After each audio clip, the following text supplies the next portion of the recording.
Should I really start over? Okay. All right. So today we're going to be talking about the creation of Carnation, which we're moving on to chapter 2 of Genesis, because even though we've been spending so much time on chapter 1, we are not going to focus a lot on chapter 2 because there's a lot of foundational things which the world tries to attack in the first couple of chapters of the Bible. And so the reason why they attack these first few chapters of the Bible is because they're trying to undermine our faith. And so if they can call to question the first things in the very beginning of the Bible, then it gives you reason to question more things. And by the point that you get to the salvation story, which is the core of our faith, you've undermined it so much by undermining so many of the other parts of the Bible that it hardly has a leg to stand on. And so that's the goal in undermining the first 2 chapters of the Bible, what the world's goal is. So Genesis 2 verse 7 is where we're going to start. Adelaide has that, please. Then the Lord God formed man of dust from the ground, and breathed into his nostrils the breath of life, and man became a living being. Okay, so the first one is monkey to mankind. That's the first thing which the world presents us. The Lord God formed man out of the dust of the earth. That's a really important thing. It's saying God took his creation and he made it special. And then he breathed the breath of life into its lungs. Everything else he did what? Anybody remember? We've been spending a lot of time on Genesis 1. What did he do? He spoke to it. He spoke, and it came into being, right? But in this special case, in the case of making mankind, he molded them out of the dust of the earth and breathed into their lungs, right? Okay? But the world tries to tell us that man evolved from monkeys. Oh, I had something. Okay. Would somebody be able to go to the bucket, which is on the table? I know I was forgetting something. There's some papers in it. Yeah, it's a big bucket. I'm so sorry. Do you like pens? Nope, we don't need pens. We just need the piece of papers because I built some charts, which I wanted for this specific one. Okay? So the first thing is, I'm gonna have a picture which we're gonna pass out. And this picture, there's some smaller ones too. Sorry, thank you. So this picture is the idea of this monkey to mankind. It's very famous, actually. I'm sure you guys have seen some version of it. It's a rendition of a monkey, and then the next picture is taken a step forward, and it's a slightly more upright monkey. And the next one is maybe a bigger, taller monkey. And the following one is somewhat like a short humanoid, but with a lot of hair. And then following that point, there's a man walking. I got a colorful, cartoonish one, which has a man in a suit at the end of it, because it's showing from the monkey, the chimpanzee, which is running around on all fours, to the man who's dressed up in actual clothes and going to work, right? And there's a big, drastic difference, but they're trying to connect. This is the development of humankind. It's coming around. Miss Eva has it. Thank you so very much. Okay, and so we have this idea of monkey to mankind, but this is just an artistic rendition of their ideas. It's nothing scientific or factual in this picture, okay? And so we look at the back of that page, and you'll see there's a chart. And on one side of the chart, I have a list of the names which scientists have given to these animals and what they call them as the different branches of this same chart, which is on the back side, the picture.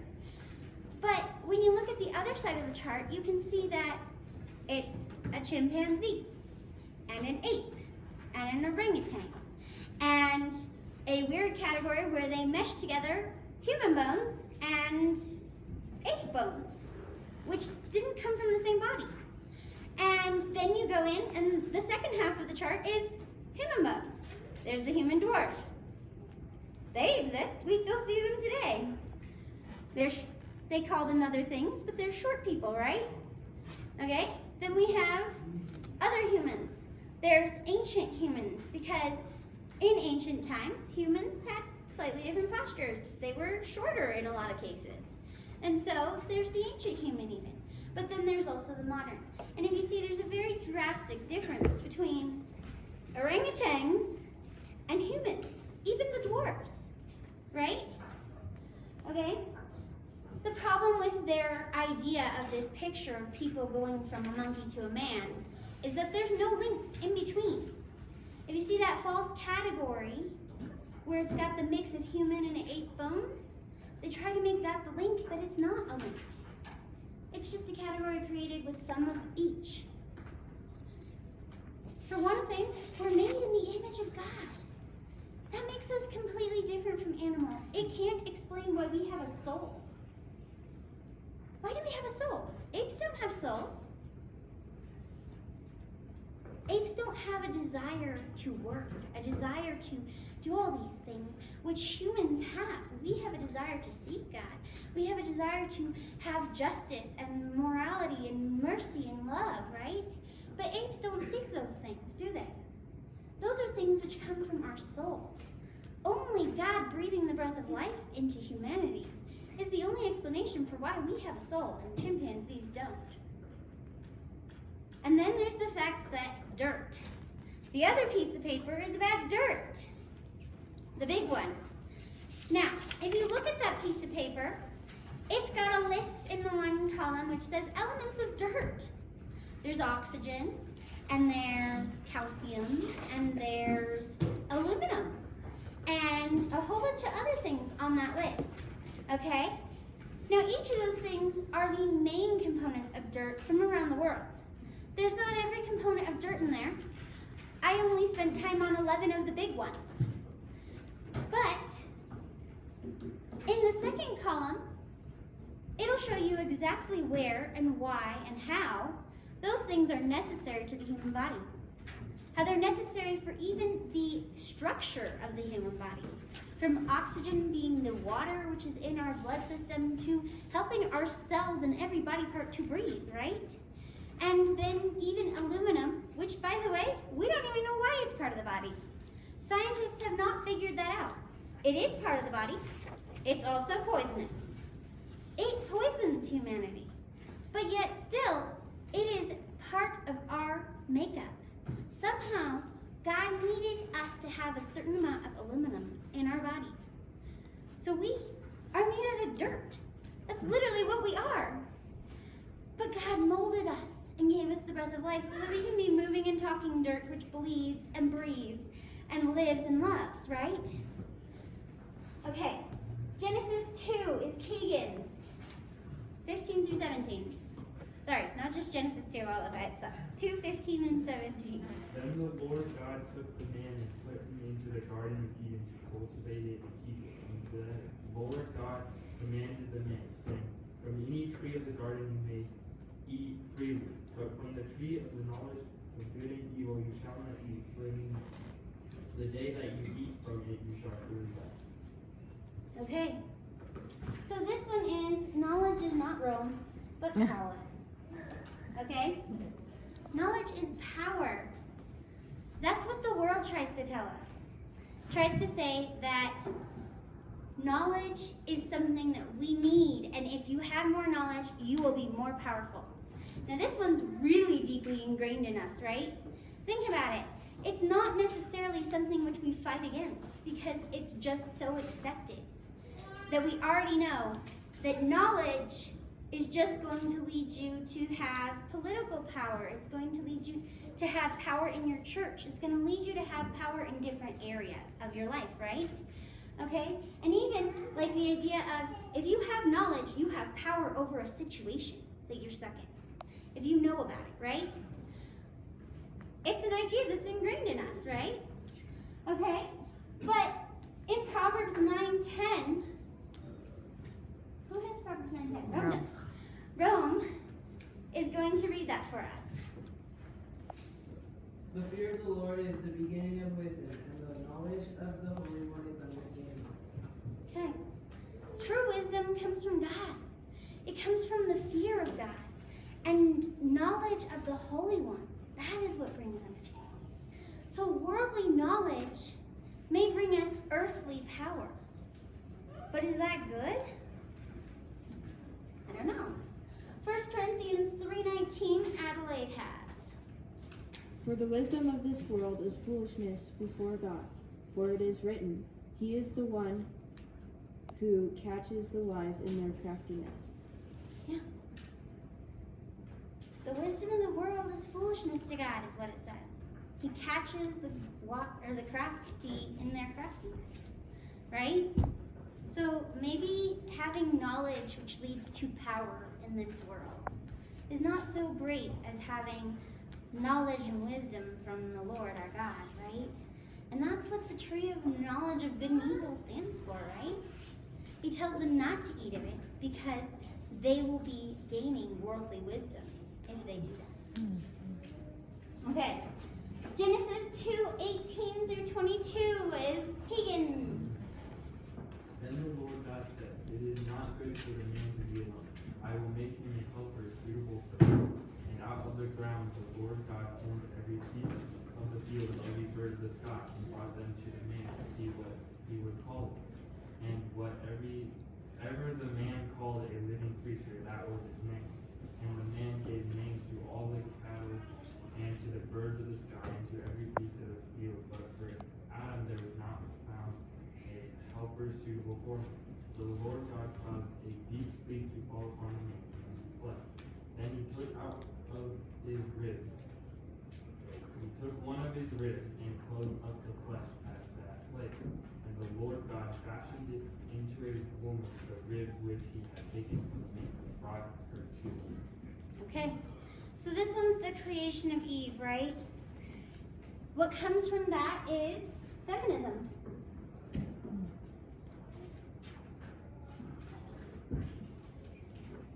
Feminism is based off of equal rights, right? They want equality with mankind. That's their foundation. But they haven't really stuck to it.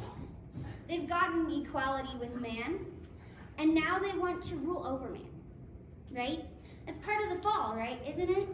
It says, you will desire your husband, and he will rule over you. Well, because of that, we now desire to rule over man, which is not how God designed it at all. It's like overcompensating for the punishment which God laid on us, right? And so they keep striving to tear down mankind so that they can be above them as womankind, right? That's what feminists do and what the world is trying to teach us. But God did create Eve with equality with Adam. He created women to be equal to man. As a matter of fact, he didn't take a bone from Adam's skull to create Eve so that she could rule over him. He didn't take a bone from his foot so that Adam would rule over her and she would be serving him. He pulled the bone from his side, from his rib cage, because she's equal to him. And he molded that bone into the woman. That is how God created mankind, to be equal with women, to have that same status. It is because of our sin that we have been put under our husbands. Well, I'm not married, but for women and for the future when we are married, and for those of you who are married, it is something which we are to be ruled over by our husbands. That's part of our fallen state. But we are still created as equal beings in the eyes of God. We are loved equally. And we are not designed to rule over men, right? We're designed to be equal with them. That's what God created them to be like. Okay, Genesis 2:23 through 24. Roman, please. And the man said, This is now bone of my bones and flesh of my flesh. She shall be called woman because she was taken out of man.